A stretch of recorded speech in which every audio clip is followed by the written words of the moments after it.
Imagine o menor ponto que sua mente consiga conceber, menor que o menor grão de areia, menor que um núcleo atômico. Agora encolha isso até o limite do possível, e ainda assim, pense em algo ainda menor. Em algum momento, há 13,8 bilhões de anos, o universo que conhecemos emergiu de algo que cabia em uma fração tão ínfima. O que parecia ser o começo absoluto, a explosão que deu origem ao espaço, ao tempo e à matéria, não é necessariamente a história inteira. Há evidências, argumentos matemáticos e um tipo de intuição física que nos forçam a admitir uma possibilidade desconcertante. Antes do fogo primordial, havia algo que parecia vazio, mas não era vazio. Havia um tipo de campo, uma vibração fundamental, um ambiente onde as leis da física ainda se mexiam, se escreviam e se reescreviam. Começar por aí é desconfortável, porque o nosso senso comum insiste que nada é ausência total. Mas a física moderna, com seus instrumentos e experimentos, nos mostra que o nada esconde atividade incessante. Feche os olhos e visualize um oceano estendido na calma. Da distância, a superfície parece lisa. Ao aproximar-se, aparecem micro-ondulações, movimentos que antes não percebíamos. Agora troque o oceano pela fachada do espaço. A superfície aparente é engano. O vácuo quântico não é uma tela em branco, é um campo fervilhante. Mesmo no que chamamos de vazio absoluto, existem flutuações intermináveis, pulsos de energia que se acendem e se apagam num piscar de olhos. Essa não é mera especulação filosófica. Medições precisas, efeitos observáveis e repetições experimentais tornaram essa noção parte do arcabouço científico. O espaço vazio carrega uma energia mínima, um ruído de fundo inescapável, que chamamos de energia do ponto zero. Não dá para desligar isso. É a base sobre a qual tudo mais se ergue. Uma das demonstrações mais diretas dessa realidade difícil de aceitar acontece quando dois objetos são colocados muito próximos, separados apenas por alguns micrômetros de vácuo. Em laboratório, eles se atraem com uma força que não vem de nenhum ímã ou vento, vem do próprio vácuo que os envolve. Esse efeito nasceu da matemática e foi confirmado por medidas. A suposta ausência tem estruturas que podem gerar pressão, empurrando coisas umas contra as outras. Quando isso acontece, a ideia de nada como pura inexistência desmorona. O vácuo tem propriedades mensuráveis, energia encardinada no espaço que age como se fosse um agente invisível. E então surge a pergunta que petrifica: se o vácuo pode oscilar, gerar partículas efêmeras e mesmo exercer força, por que não poderia gerar algo que durasse? A mecânica quântica nos oferece uma pista perturbadora através de um princípio que limita o que podemos saber sobre as propriedades fundamentais das partículas. Essa limitação, longe de ser uma falha técnica, é uma característica intrínseca da natureza. Ela autoriza que energia seja emprestada por intervalos extremamente curtos de tempo, tempo tão curto que a nossa intuição não consegue mais acompanhar. Esses empréstimos permitem que pares de partículas surjam do nada, vivam instantes minúsculos e em seguida se aniquilem, devolvendo a energia. Chamamos essas criaturas de partículas virtuais. Não as vemos diretamente, mas suas marcas são detectáveis. Pequenas mudanças nos níveis de energia de átomos, desvios sutis nas forças eletromagnéticas, sinais que conferem a realidade de algo que, à primeira vista, parece impossível. Daí vem uma consequência ainda mais desconcertante. Se a natureza permite pequenas flutuações, controladas pela longevade do próprio instante, o que impede um salto maior? O princípio que protege a incerteza energética permite variações proporcionais ao tempo em que elas ocorrem. Em palavras simples, quanto mais curto o lapso, maior a flutuação admitida. É como se o universo tivesse uma conta bancária, onde pequenas somas aparecem e desaparecem constantemente. A mecânica quântica garante que o saldo nunca esteja completamente zero. Ao aplicar essa lógica ao infinitesimal, abrimos a porta para a ideia de que, em escalas minúsculas, podem surgir episódios de energia que não se apagam instantaneamente. Bolhas de realidade, por assim dizer, que conseguem sobreviver e crescer. A física experimental sustenta essa trajetória de pensamento. Em temperaturas próximas do zero absoluto, Onde tudo que é térmico é removido, ainda resta um tremor. Os átomos continuam a oscilar, campos continuam a vibrar. Retiramos calor, luz e partículas, e o movimento residual persiste. A incerteza quântica se torna a única dança possível. Se nada pode ser verdadeiramente imóvel, um nada absoluto é proibido pela própria matemática da natureza. Isso tem implicações monumentais. Antes do nosso universo quente e efervescente, poderia ter havido um estado quiescente e, no entanto, vivo, vulnerável à menor perturbação. Em vez de um prelúdio silencioso, o preâmbulo para o cosmos pode ter sido uma condição metastável, um equilíbrio aparente que aguardava a centelha que desencadearia tudo. A história de como um universo inteiro pode nascer de uma flutuação parece ficção até observarmos um fato essencial. A natureza não precisa de autorização para criar instabilidade. Se um sistema está em equilíbrio apenas na aparência, basta um evento minúsculo para que ele se transforme completamente. Imagine uma montanha perfeita, lisa, onde no topo repousa uma bola. A bola está parada, mas qualquer sopro, qualquer vibração quase imperceptível é suficiente para fazê-la rolar. O topo da montanha é um estado metastável. Parece firme, mas não é definitivo. Muitos físicos acreditam que antes do início do nosso universo, existia algo assim. Uma espécie de campo primordial, pleno de energia e ainda sem forma, repousando no topo dessa metafórica montanha. Uma flutuação quântica, inevitável, espontânea, imprevisível, pode ter sido o sopro que desencadeou a queda, liberando energia de maneira explosiva, deflagrando a expansão inicial. Nesse cenário, o que chamamos de Big Bang não é o ponto absoluto de origem, mas a transição entre dois estados, uma transformação de fase cósmica. Assim como a água que, ao atingir a temperatura e pressão adequadas, muda abruptamente para vapor, o campo que preenchia o antes poderia ter sofrido uma transmutação catastrófica, liberando energia suficiente para inflar o espaço a velocidades muito superiores à da luz. Esse momento dramático é conhecido como inflação cósmica, um período tão rápido e tão extremo que, em frações inimagináveis de segundo, o espaço multiplicou de tamanho mais vezes do que conseguimos contar. O universo, ainda sem átomos, estrelas ou luz, expandiu-se como um balão insuflado por um jato de ar comprimido. A inflação resolve vários enigmas que, por décadas, desafiaram a cosmologia. A uniformidade surpreendente da radiação cósmica de fundo, por exemplo, o eco mais antigo do universo, exige que regiões muito distantes tivessem sido vizinhas num passado remoto.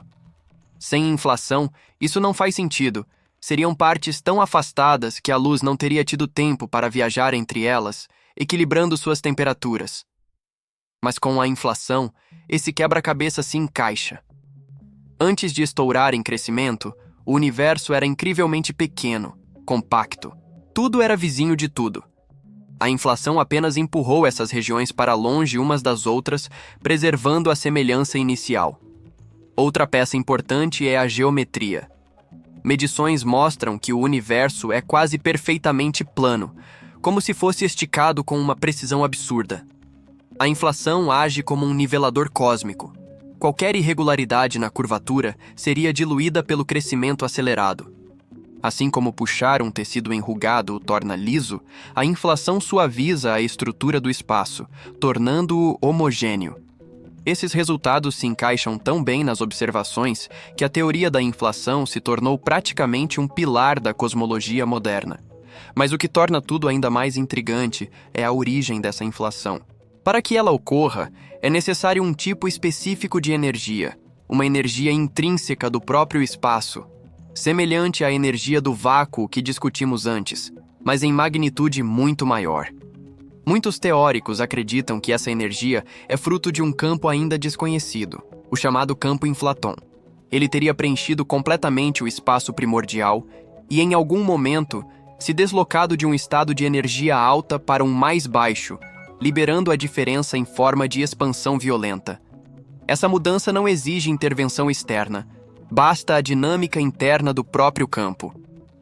Antes dessa transição, o universo não tinha as características que hoje chamamos de espaço e tempo. As equações que descrevemos como antes do Big Bang talvez nem usem as mesmas categorias que usamos para o nosso cosmos. É possível que o tempo, tal como conhecemos, não existisse, ou que fluísse de maneira diferente, ou que estivesse suspenso em um estado não clássico. Isso não é mero jogo de palavras. As equações da gravidade quântica sugerem que, em energias altíssimas, tempo e espaço deixam de ser entidades separadas e se tornam uma espécie de malha interligada. Perguntar o que aconteceu antes pode ser tão estranho quanto perguntar o que existe ao norte do Polo Norte. A pergunta tem forma, mas talvez não tenha sentido dentro das regras que regiam aquela fase. Ainda assim, mesmo sem um antes tradicional, conseguimos inferir propriedades desse estágio primordial analisando a própria radiação que permeia o cosmos hoje. As pequenas variações de temperatura, medidos por satélites como COBE, WMAP e Planck, revelam que minúsculas flutuações ocorreram durante a inflação. Essas ondulações, ampliadas pela expansão acelerada, tornaram-se as sementes das galáxias. Cada galáxia, cada estrela e, consequentemente, cada planeta que conhecemos é resultado de uma imperfeição minúscula no campo primordial. O universo inteiro, em certo sentido, é um monumento construído sobre instabilidade quântica. A conclusão disso é profunda. Tudo o que vemos hoje, do brilho das nebulosas à rotação das galáxias, da formação de estrelas ao surgimento da vida, deriva de irregularidades tão sutis que poderiam ter passado despercebidas, mas que a física tratou como matéria-prima essencial. O cosmos é um produto de flutuações, de tremores microscópicos que o vácuo não consegue evitar, de vibrações que surgem porque a natureza não permite silêncio absoluto. Se a inflação foi o gatilho que moldou o nosso cosmos, ela também abriu uma porta para uma ideia ainda mais audaciosa: a de que o nosso universo pode ser apenas um entre muitos. Não por especulação gratuita, mas como consequência direta da própria dinâmica inflacionária. Quando os físicos analisam com mais cuidado as equações do campo inflaton, descobrem que a inflação não precisa terminar em todos os lugares ao mesmo tempo. Em algumas regiões, ela pode cessar rapidamente, em outras, continuar por períodos inimagináveis.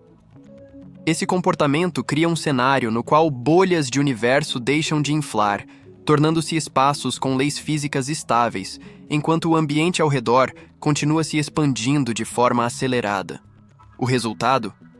Um mar infinito de regiões desconectadas, cada uma com suas propriedades, separadas para sempre pela expansão contínua. Essa é a base do chamado multiverso inflacionário. Mas mesmo antes de considerar múltiplos universos, é preciso entender o que significa o encerramento da inflação na nossa própria região.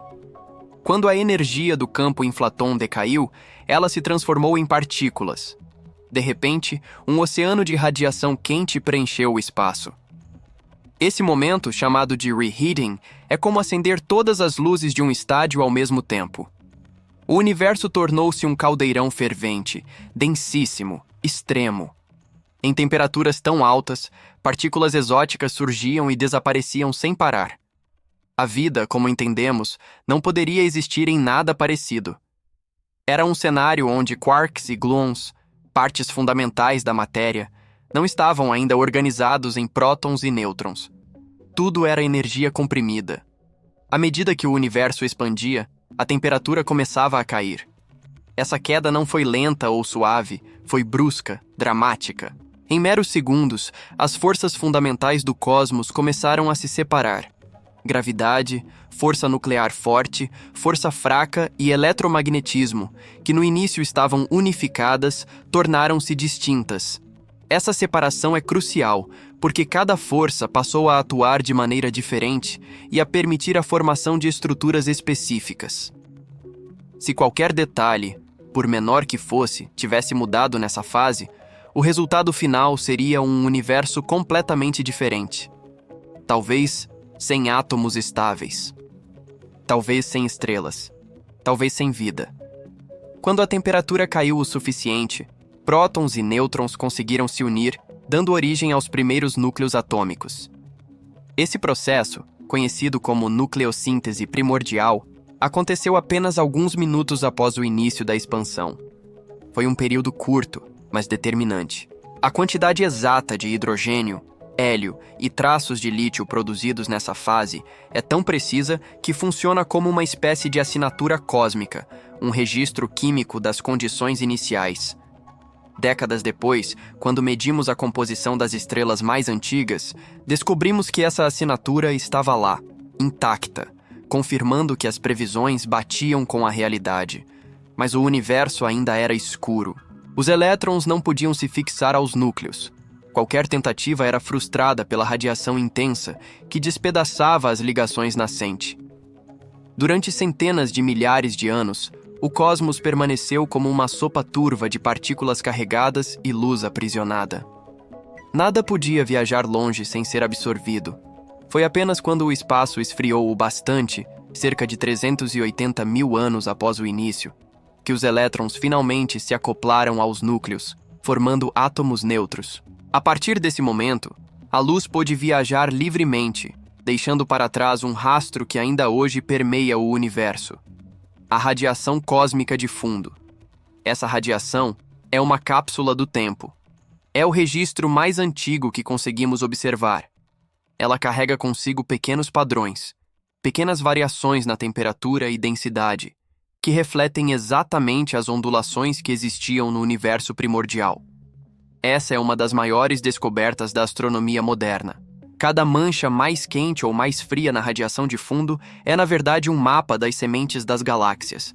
Regiões ligeiramente mais densas começaram a atrair matéria, acumulando-a como depressões num tecido. Regiões menos densas tornaram-se vazios cósmicos. O desenho das estruturas que hoje vemos no céu, filamentos, aglomerados, superaglomerados, já estava ali quando o universo tinha menos de 500 mil de anos. Conforme o tempo avançou, essas flutuações se transformaram em verdadeiras arquiteturas cósmicas. A gravidade funcionou como uma artista paciente, puxando matéria, comprimindo gás, formando halos cada vez maiores. Eventualmente, nuvens imensas de hidrogênio e hélio começaram a colapsar, girando e aquecendo. Do calor e da pressão surgiram as primeiras estrelas, colossais, instáveis, brilhando com força descomunal. Essas estrelas foram as primeiras a forjar elementos mais pesados, carbono, oxigênio, ferro, que seriam lançados ao espaço quando elas explodissem em supernovas. Sem essas estrelas primitivas, nenhuma forma de vida seria possível. O corpo humano, por exemplo, é composto por elementos que só poderiam ter sido fabricados no forno nuclear dessas estrelas ancestrais. O ferro no nosso sangue, o cálcio nos ossos, o carbono que estrutura cada célula. Tudo isso nasceu em sóis gigantes que morreram bilhões de anos antes da Terra existir. Quando dizemos que somos feitos de poeira de estrelas, não é poesia, é literal, é científico. E todo esse processo, toda essa construção, começou com pequenas irregularidades, sementes quase invisíveis, amplificadas pela inflação. Não há um único ponto da vida moderna, da tecnologia, da biologia, da própria consciência humana, que não dependa daquele instante inicial em que o vácuo tremeu. Se você pudesse observar o universo nos seus primeiros instantes após a inflação, veria algo que nenhum ser humano está preparado para imaginar. A transição do estado inflacionário para o estado quente e denso, que chamamos de Big Bang, não foi silenciosa. Foi um dilúvio cósmico de energia pura sendo convertida em matéria, luz e movimento. A calmaria fria e vazia do vácuo inflacionário simplesmente colapsou, liberando quantidades absurdas de energia em todos os pontos do espaço ao mesmo tempo. Essa descarga de energia é chamada de reheating, o reaquecimento. E foi esse instante que preparou o palco para todas as estrelas, galáxias e átomos que existiriam no futuro. Mas o mais estranho é que esse colapso não aconteceu por escolha. Ele foi inevitável. O vácuo inflacionário, aquela bolha microscópica instável que cresceu até escalar o próprio cosmos, não poderia durar para sempre. A instabilidade embutida na física quântica exige que estados assim desmoronem, e quando isso acontece, eles liberam não apenas radiação, mas também as sementes do que se tornaria o tecido da realidade. quarks, elétrons, fótons, neutrinos, partículas que naquela época existiam tão comprimidas e tão quentes que formavam algo semelhante a uma sopa primordial fervente. Imagine mergulhar sua mão em metal derretido. Tudo líquido, tudo caótico, sem forma. Agora imagine isso, mas com campos quânticos. Nada estava estável. Cada ponto no espaço vibrava em frequências inimagináveis, e qualquer tentativa de formar estrutura era imediatamente destruída pela densidade gigantesca de energia ao redor. Esse caos inicial não era um defeito do universo. Era exatamente o estado que permitiu a construção de tudo depois. E o mais impressionante é que esse caos não era aleatório. Ele carregava informações. As pequenas flutuações quânticas que surgiram durante a inflação, aquelas ondulações minúsculas no vácuo, foram esticadas para escalas astronômicas e ficaram registradas para sempre no espaço. São essas flutuações ampliadas que mais tarde se transformariam em nuvens de gás, depois em estrelas e então em galáxias. Em outras palavras, cada uma das centenas de bilhões de galáxias que existem hoje começou como uma pequena oscilação no nada. O nada literalmente criou as estruturas que hoje vemos no telescópio. E se isso parecer poético demais, saiba que é um fato medido. O mapa da radiação cósmica de fundo, aquele brilho remanescente de quando o universo tinha apenas 380 mil anos, mostra exatamente essas flutuações. Pontos um pouco mais quentes, um pouco mais frios, revelando diferenças minúsculas de densidade que mais tarde se tornariam os aglomerados de matéria que moldam o cosmos. Não há modelo que explique esse padrão sem a inflação antes do Big Bang. O universo inteiro carrega a assinatura daquilo que aconteceu antes de tudo começar. Mas tem algo ainda mais estranho. Para que essas flutuações quânticas fossem amplificadas da forma que observamos, a inflação não poderia ter ocorrido apenas uma vez. E aqui entramos em um dos conceitos mais radicais e, ao mesmo tempo, mais aceitos na física teórica moderna: a inflação eterna. Segundo essa ideia, enquanto nossa região do universo finalizou sua inflação e deu origem ao Big Bang, outras regiões continuam inflando sem parar. Elas se esticam, se expandem e ficam isoladas umas das outras. Cada bolha que termina sua inflação pode gerar um universo com suas próprias leis físicas, seus próprios valores de energia e talvez até sua própria versão de matéria. Não estamos falando de viagens interdimensionais de filmes, mas de previsões matemáticas reais surgindo diretamente das equações de campos inflacionários. O que isso significa? Que o nosso universo pode ser apenas um entre incontáveis universos, espalhados como bolhas em um oceano infinito de espaço em expansão. Cada bolha nasce de uma flutuação quântica diferente, cada uma carregando uma configuração única de vácuo e, portanto, um tipo diferente de realidade. E o mais perturbador: todas as bolhas surgem de um estado inicial que não podemos chamar de espaço nem de tempo. Surge de uma condição anterior, onde as regras que conhecemos simplesmente não existiam. Se isso tudo soa distante, lembre-se de que há dados apontando nessa direção. A energia do vácuo medida hoje, a mesma responsável pela aceleração do universo, é incrivelmente pequena, mas não é zero. Isso sugere que talvez ainda não estejamos no estado fundamental da realidade. Talvez ainda vivamos dentro de um falso vácuo, esperando para decair. A inflação eterna é apenas uma possibilidade dentro desse cenário. Outra é que nosso universo ainda não terminou seu processo de estabilização. E a pergunta inevitável começa a emergir: se a inflação aconteceu antes do Big Bang, e se esse processo pode repetir-se eternamente, o que realmente iniciou tudo? O que existe antes de qualquer vácuo, antes de qualquer flutuação, antes de qualquer campo? Na próxima parte, vamos entrar no território mais profundo da cosmologia moderna: a origem possível da própria existência, e o que significa existir antes do tempo. A conclusão não é reconfortante, mas é talvez a explicação mais poderosa que já tivemos sobre o que realmente veio antes do universo. Desde o início dessa jornada, exploramos a possibilidade de que a vida não seja apenas um produto de ambientes acolhedores, mas também um fenômeno capaz de florescer nos extremos mais impensáveis da realidade. No entanto, para encerrar essa narrativa, é preciso ir ainda mais fundo, atravessando não só as fronteiras do espaço, mas também os limites conceituais da existência. Porque, afinal, se a vida é mais resistente e adaptável do que imaginávamos, talvez ela também seja mais antiga e mais disseminada do que ousamos considerar. E é justamente esse ponto que transforma a nossa busca por vida extraterrestre em algo ainda maior. Uma busca por origem, por identidade e por pertencimento no cosmos. Uma das teorias mais intrigantes é a da panspermia, a ideia de que a vida não começou necessariamente na Terra, mas foi semeada aqui por meio de cometas, asteroides ou poeira interestelar. Se organismos extremófilos conseguem resistir ao vácuo, às radiações e ao frio absoluto, então nada impede que fragmentos de vida tenham viajado por eras entre sistemas estelares, aguardando apenas condições mínimas para despertar. Isso colocaria a vida numa escala temporal muito mais vasta do que qualquer civilização humana poderia compreender. Ao imaginar que micro-organismos possam atravessar milhares de anos-luz presos a rochas interestelares, somos obrigados a reconsiderar a própria cronologia da biologia. A vida pode ser um processo antigo, contínuo e universal. Uma semente cósmica que se espalha silenciosamente desde antes da formação do nosso próprio Sol. Mas existe um ponto ainda mais profundo. A própria matéria que compõe nossos corpos foi forjada em estrelas que morreram há bilhões de anos.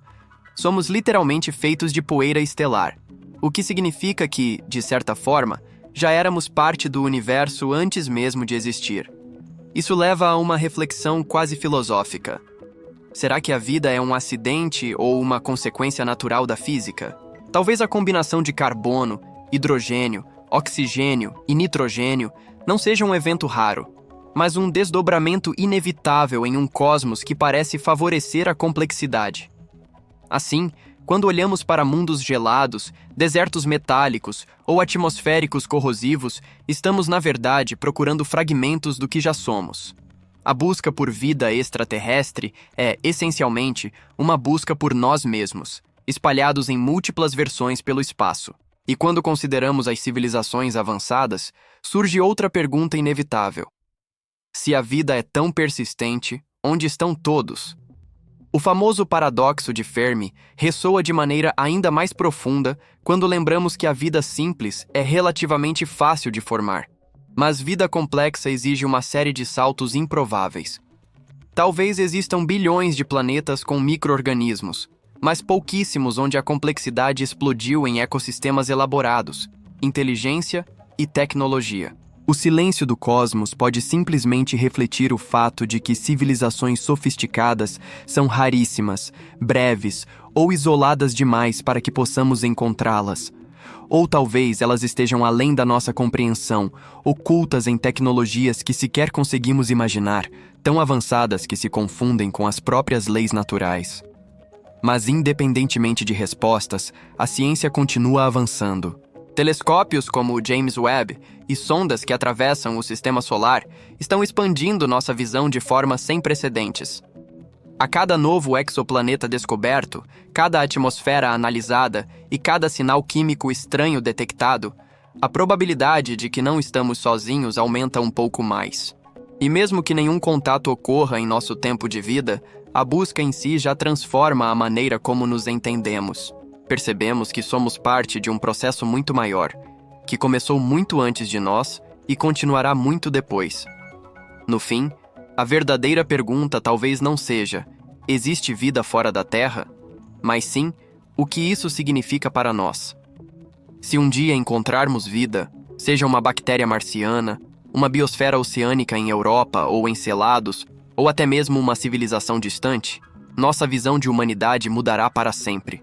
Teremos que nos redefinir não como centro, mas como uma peça entre incontáveis outras na tapeçaria cósmica. E é aí que está a beleza. Quanto mais o universo cresce diante dos nossos olhos, mais cresce também nossa percepção de que fazemos parte dele. A história da vida, seja terrestre ou extraterrestre, é uma história de persistência, adaptação e transformação. E enquanto observarmos o céu, buscando respostas, estaremos também observando a nós mesmos, tentando compreender quem somos, de onde viemos e qual é o nosso verdadeiro lugar na imensidão do cosmos. A vida fora da Terra talvez ainda seja um mistério, mas a busca por ela já nos revela algo essencial. Somos exploradores por natureza, impulsionados a desvendar aquilo que está além do horizonte. E é essa curiosidade que, no fim das contas, nos conecta ao próprio universo.